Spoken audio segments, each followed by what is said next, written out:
1 अप्रैल से नया financial year शुरू हो गया है। इसके साथ ही इनकम टैक्स से जुड़े कई नियम भी बदल गए हैं। नया वित्त वर्ष शुरू होने के साथ नए सिरे से टैक्स प्लानिंग का वक्त भी आ गया है। ऐसे में टैक्स प्लानिंग करने से पहले नए नियमों के बारे में जानना बेहद ज़रूरी है। तो आइए जानते हैं वित्त वर्ष 2023-24 से लागू हुए टैक्स से जुड़े 10 बड़े बदलावों के बारे में, जिसका सीधा असर होगा आपकी जेब पर। अगर आप वित्त वर्ष 2023-24 से नई या पुरानी कर व्यवस्था में से किसी एक का चयन नहीं करते हैं तो नई कर प्रणाली खुद ब खुद लागू हो जाएगी।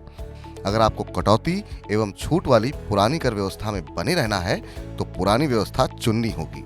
नई कर व्यवस्था में सेक्शन 87A के तहत टैक्स छूट की सीमा को 12,500 रुपए से बढ़ाकर 25,000 रुपए किया गया है। ऐसे में 7 लाख रुपए तक की टैक्सेबल इनकम पर कोई कर नहीं लगेगा। पुरानी कर व्यवस्था में 5 लाख तक की आय पर टैक्स नहीं है।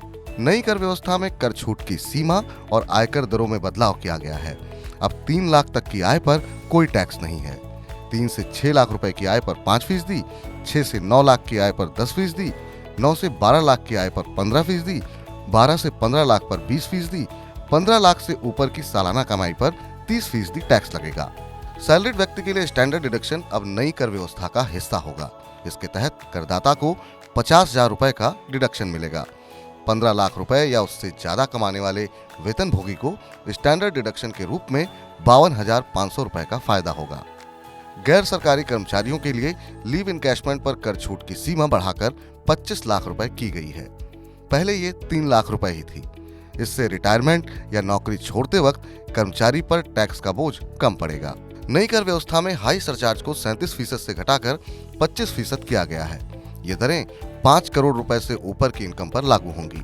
सरचार्ज में कमी से मोटा कमाने वालों पर टैक्स का बोझ कम होगा। सरकार ने नई कर व्यवस्था में छोटे करदाताओं को और राहत दी है।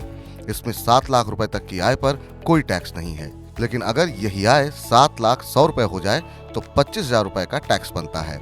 सरकार ने ऐसे ही करदाताओं को राहत दी है जिनकी इनकम टैक्स फ्री आय के दायरे से थोड़ी अधिक आती है। नई और पुरानी कर व्यवस्था में कौन सी आपके लिए फायदेमंद रहेगी, इसका कैलकुलेशन जरूर करें।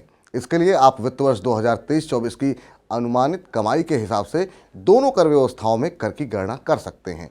चाहे तो इसके लिए इनकम टैक्स डिपार्टमेंट की वेबसाइट पर मौजूद टैक्स कैलकुलेटर या चार्टर्ड अकाउंटेंट की मदद भी ले सकते हैं। कर व्यवस्था के अलावा प्रॉपर्टी, डेट म्यूचुअल फंड और इंश्योरेंस को लेकर भी नियमों में बदलाव हुआ है। अब उन पर नजर डालते हैं। डेट म्यूचुअल फंड पर long term capital gain benefit और इंडेक्सेशन बेनिफिट खत्म कर दिया गया है। 1 अप्रैल से डेट म्यूचुअल फंड में किए गए निवेश को रिडीम करने पर short term capital gain tax लगेगा, यानी टैक्स स्लैब के हिसाब से टैक्स देना होगा। यह नियम उन डेट फंड पर लागू है जिनका घरेलू इक्विटी में निवेश 35% से कम है। इसका असर गोल्ड और इंटरनेशनल म्यूचुअल फंड स्कीम पर भी होगा। 31 मार्च 2023 से पहले के निवेश पर LTCG का फायदा मिलेगा। इसमें निवेश के 3 साल बाद रिडीम करने पर इंडेक्सेशन बेनिफिट के साथ 20% टैक्स लगेगा। होल्डिंग पीरियड 3 साल से कम होने पर STCG टैक्स लगेगा।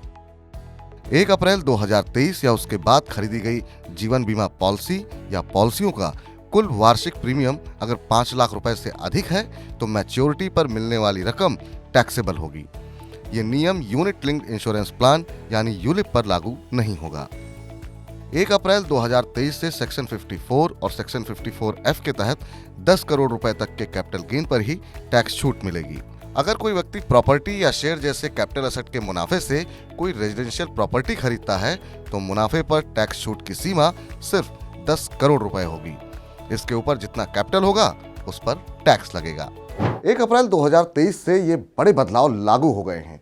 इसके अलावा कुछ और नियम भी बदले हैं, जैसे कि ऑनलाइन गेमिंग से जीत की रकम निकालने पर 30% TDS लगेगा।